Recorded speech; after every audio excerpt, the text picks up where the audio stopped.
모닝브리핑입니다. 전거래 국내 증시는 모처럼 기분 좋게 시작하는 양시장 상승 마감했던 월요일장이었죠. 네, 맞습니다. 양시장 모두 1% 넘게 상승 마감해준 7월의 마지막 월요일이었는데요. 또 특징적으로 외국인과 기관 순매수세가 유입됐고요.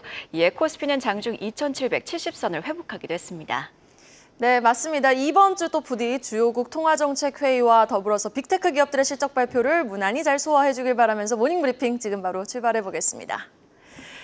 마지막 남은 7월이 쭉 어제만 같으면 얼마나 좋을까요? 단숨에 그동안의 낙폭만큼의 회복은 바라지도 않습니다. 조금이라도 더 애써주고 조금이라도 더 저력을 발휘해주는 전날의 국내 증시가 마냥 예뻐 보였던 하루, 7월 29일 월요일장 한마디, 지수, 수급, 환율, 3박자를 고루 갖춘 반등다운 반등으로 정해봤습니다. 일단 양시장이 나란히 1%대 오름세를 보였던 건 참 오랜만이었죠. 사이좋게 양시장은 1% 넘는 상승세를 보였습니다. 수급도 외국인과 기관의 양시장 동반 매수가 들어와줬고요. 달러화에 대한 원화 가치도 여전히 1,380원대를 기록했지만 1원 넘게 하향 안정화되는 모습을 보여주며 지수 상승의 발목을 또 붙잡진 않았던 전거래일. 대형주, 테마주 골고루 오름세를 보였던 전거래일, 더 구체적인 마감 수치와 특징 섹터까지 확인해보고 오시죠. 코스닥은 각각 1% 넘게 올랐습니다. 미국 금리 완화 기대감에 위험자산 선호 심리가 되살아났고요. 이외에도 실적 및 밸류업 모멘텀도 지속되며 상승다운 상승을 보여줬습니다. 이외에도 외국인과 기관은 양시장을 동반 순매수하며 지수 상승을 견인했는데요. 일단 외국인은 코스피 현물은 약 4,400억 원, 코스닥은 약 1,000억 원 사들였고요. 기관은 코스피를 768억 원, 코스닥은 약 460억 원 순매수했습니다. 다만 코스피 선물 을 두고 외국인이 장중 8천억 원 넘게 순매수하다 순매도로 전환하는 등 아직 수급적으로 조심스러운 관망 분위기는 일부 남아 있었습니다. 앞서도 언급했듯 실적과 밸류 모멘텀의 대부분 업종이 상승한 가운데 시총상위 대형주 위주의 강세가 나타났고요. 코스피는 1.23% 올라 2,765선에 마감했습니다. 코스닥은 2차 전지주들이 반등에 나서면서 1.31% 올라 800선을 회복해 807선에서 거래를 마쳤습니다. 그럼 더 구체적으로 시장을 움직였던 섹터도 한번 짚어볼까요? 어제 시장을 주도했던 이슈는 바로 대왕고래입니다. 석유 메이저 기업들이죠. 사우디의 아람코와 이탈리아 에니가 대왕고래 투자를 검토하고 있다는 소식이 전해졌습니다. 이에 가스관부터 에너지까지 관련주들은 강세 보였는데요. 관련해서 한국가스공사는 13%, 대성에너지는 4% 상승 곡선을 그렸습니다. 이외에도 금융주들이 호실적을 발표하고 속속 밸류업 계획을 발표하자 주주환원 정책 기대감이 커지고 있는데요. 이에 BNK 금융지주는 5%, 신한지주는 4% 올랐습니다. 두 종목 모두 밸류업 기대감에 어제 신고가를 기록했습니다. 가상화폐 관련주들은 미 대선 관련 이슈를 주시하며 움직였는데요. 주말 사이 트럼프 전 대통령은 비트코인 2024 컨퍼런스를 통해 재선 시 미국을 가상화폐 수도로 만들겠다고 발언하고 규제 완화를 시사했는데요. 여기에 해리스 부통령도 가상화폐 업계와 대화를 추진하고 있다는 소식도 부각됐고요. 이에 관련주들은 빨간불 켜냈습니다. 그럼 이어서 어떤 섹터가 또 주목을 받았는지도 짚어보시죠. 자, 이렇게 어제는 SK하이닉스뿐만 아니라 LG에너지솔루션, 현대차, 셀트리온뿐만 아니라 대왕고래 테마까지 정말 골고루 매기가 확산되며 야무진 반등이 나와줬던 하루였다라고 정리해볼 수 있겠습니다. 자, 그럼 오늘은요, 이번 주 목요일 7월 수출입 데이터가 발표된다. 하반기에도 기대되는 수출 효자, 화장품주 자세히 톱어보겠습니다. 사실 이 시간 화장품 섹터 자주 정리를 해드린 바 있었죠. 그런데도 다시 한번 이렇게 화장품을 갖고 온 이유는 바로 여기에 있습니다. 다음 페이지 보겠습니다. 말도 많고 탈도 많았던 이번 파리올림픽 개막식, 한국 선수단을 북한 선수단이라고 지칭하질 않나, 금메달을 목에 건 대한민국 오상욱 선수의 이름을 잘못 쓰질 않나, 일각에선 이거 프랑스가 최근 체코 원정 수주전에서 우리나라에 참패한 것에 뒤끝 있는 행동을 하는 건 아니냐는 우스갯소리까지 나오고 있는데요. 그래서 더 눈길을 끕니다. 바로 프랑스 혁명 기념일에 첫 주자로 루브르 박물관 앞에서 성화를 봉송한 BTS 진에 세상은 더 시선이 쏠릴 수밖에요. 7월 14일은 프랑스에게 굉장히 특별한 날입니다. 혁명 기념일로 한국으로 치면 8.15 광복절과 같은 큰 국경일인데요. 이날 성화 봉송을 한 건요, BTS 진을 빼고 모두 프랑스 자국민이었습니다. 의미 있는 날 유일한 동양인이 그것도 첫 주자로 성화 봉송을 하게 된 BTS 진. 이뿐만이 아닙니다. 성화 봉송을 끝낸 진은 프랑스 인플루언서 루이스 오베리와 최초로 한국어로 인터뷰를 했는데요. 진의 팬이라는 이 오베리는 한국어로 진에게 밸런스 게임 형식의 인터뷰를 진행을 했죠. 올림픽에 참여한다면 테니스 대 펜싱, 크루아상 먹기 대 바게트 먹기, 이런 질문을 순수 한국어로 물어봤습니다. 굉장히 어눌했지만 귀여웠고 또 고마웠습니다. 저도 캐나다, 미국에서 학창 시절을 보냈지만 유럽 안에서도 특히 프랑스는 자국 문화와 언어에 굉장히 자긍심이 높은 나라거든요. 영어로 물어봐도 반드시 불어로 대답을 했던 기억이 있습니다. 그럼에도 불구하고 BTS 진을 성화봉송 첫 주자로 선택한다?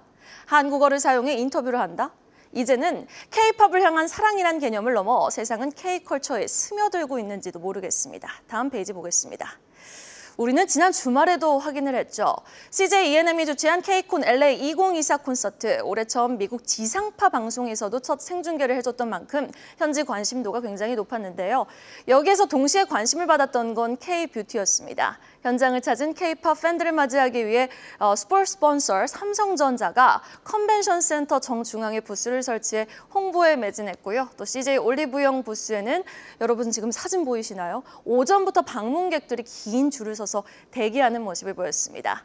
한국 화장품 하나하나 테스팅해보는 여념이 없었던 모습. 올리브영이 해외 소비자들이 글로벌 앱으로 주문을 하면 상품들을 한국에서 직배송해주는 일종의 역직구모를 운영하고 있지 않습니까? 이 열일한 올리브영에 뜨겁게 환호해준 현지 북미 지역 K-팝 팬들. 이들은 더 이상 음악에 한정된 팬이 아닌 K-뷰티, K-푸드, K-라이프스타일을 쫓는 철저히 한국의 문화에 젖어들게 됐습니다. 트렌드의 힘은 무섭죠. 고로 수출이 먹여 살리는 화장품의 수출 피크아웃 우려는 아직 이르다는 목소리가 커지고 있습니다. 다음 페이지 볼게요. 지금 중소기업 10곳 중 3곳은요, 올해 하반기 수출이 작년보다 늘어날 것으로 전망하고 있습니다. 그 중심에는 K-뷰티와 K-푸드 열풍이 있고 이 두 수출 품목에 힘입어 올해 하반기 수출 전년 동기 대비 28.6% 증가할 것으로 보고 있는 거죠. 사실 화장품 수출 잘 되고 쑥쑥 성장하는 구간에서도 전월 대비 수출액이 감소하는 구간은 또 얼마든지 나올 수 있지 않습니까? 그러나 이제 막 해외 판매를 시작하는 업체들도 아주 많고요. 수많은 제품 간의 경쟁이 치열해도 결국 수출액을 늘리며 살아남는 브랜드는 반드시 있기 마련입니다. 그리고 현재 트렌드는 향후 지속적으로 성장 가능성이 높은 시장, 저렴하고 질 좋은 제품을 판매하고 있는 인디 브랜드로 보고 있고요. 그 시장의 존재를 가능하게 하는 것이 바로 ODM 업체, 오리지널 디벨롭먼트 매뉴팩처링. 이 주문자가 제조업체에게 생산 위탁하면 딱딱 개발해주고 생산해주며 납품까지 해주는 제조자 개발 생산 업체들을 그래서 시장은 주목하고 있는 겁니다. 올해 아마존 프라임데이에서 K-뷰티 제품의 매출은요, 작년보다 무려 2.2배 이상 성장했습니다. 가장 한국적인 것이 가장 세계적인 것이 된 세상. 올해 상반기 결산 올리브영에서 가장 많이 팔린 스킨케어 제품까지 만나보시죠. 다음 페이지 보겠습니다. 자, 올해 1월부터 6월까지 데이터를 지금 뽑아봤고요. 까다롭고 눈 높은 우리 한국인들이 제일 많이 믿고 썼으면 세계인들도 주목해보지 않을까요? 먼저 VT의 리들샷이 이름을 올렸습니다. 따가울수록 예뻐진다. 모공 잡고 피부 결 잡는 효과가 있는 제품이고요. 다음은 토리든 다이브인 세럼. 푸석푸석하면 뭘 발라도 생기가 없거든요. 겉이 아닌 속까지 수분을 꽉 채워주는 세럼입니다. 마지막으로 광도 빼놓을 수 없겠죠. 뿌릴수록 차오르는 광채, 날바의 퍼스트 스프레이 세럼입니다. 자, 그럼 관련주 흐름까지 살펴보시죠. 한국 화장품 제조부터 볼까요? 기초 색조 합산 1,600개 종류 화장품을 생산하는 OEM, ODM 화장품 제조 전문 기업입니다. 한국 화장품 등 6개 계열사를 갖고 있습니다. 주가는요, 전날 14% 넘게 급등 마감했습니다. 에이블 CNC 보겠습니다. 자사 브랜드 미샤가 중국 최대 온라인 쇼핑 페스티벌에서 매출을 전년 동기 대비 50% 넘게 올렸다고 하네요. 주가는 9.5% 급등 마감했습니다. 다음은 아이패밀리 SC입니다. 배우 최시라 씨의 남편이죠. 김태욱 씨가 대표이사로 있고요. 하늘 아래 같은 색의 립스틱은 없다. 다양한 색조 라인을 자랑하는 립 제품이 유명한 롬앤디가 또 자사 브랜드입니다. 주가는요, 이날 8.5% 오르면서 거래 마쳤습니다. 마지막으로 VT인데요. 좀 전에 소개해드린 조금 따가워도 괜찮아 니들샷 제품으로 유명한 VT. 최근 강승곤 대표가 화장품 제조사 ENC 지분을 VT에 넘기고 그 대가로 큐브엔터 지분을 받아 큐브엔터의 최대 주주에 오른 바가 있습니다. 주가는요, 전날 8.8% 상승 마감했습니다.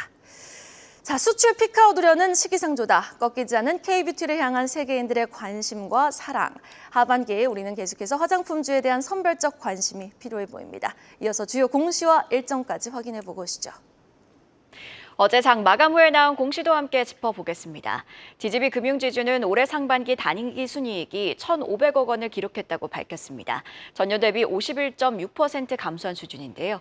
PF 리스크로 인한 대손 충당금 적립이 순이익 감소로 이어졌습니다.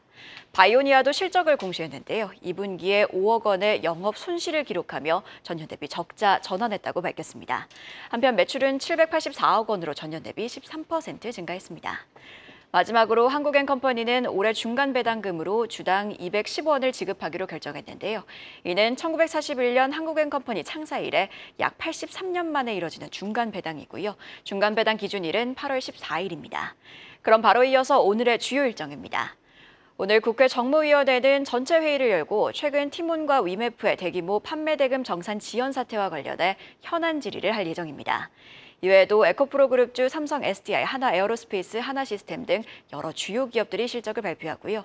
마지막으로 한국은행은 지난 7월 11일 개최된 올해 제13차 금통위 의사록을 공개할 예정입니다. 이렇게 공시와 일정까지도 체크해봤습니다.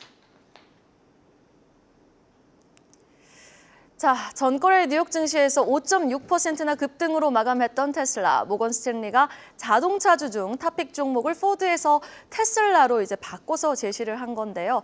자, 과연 오늘 국내 증시 2차 전지 관련주 좀 반등다운 반등이 나옴직한지, 그리고 전거래일 현대차 시총 53조 원을 탈환했습니다. 현대차도 추가적인 상승 여력의 에너지를 좀 뿜어낼 수 있을지 여부 한번 지켜보도록 하죠. 여러분, 오늘도 부자 되세요. 모닝브리핑이었습니다. 계속해서 다양한 경제 이슈를 알고 싶다면 구독과 좋아요, 알림 설정 부탁드립니다. AI 캐스터 권미정이었습니다.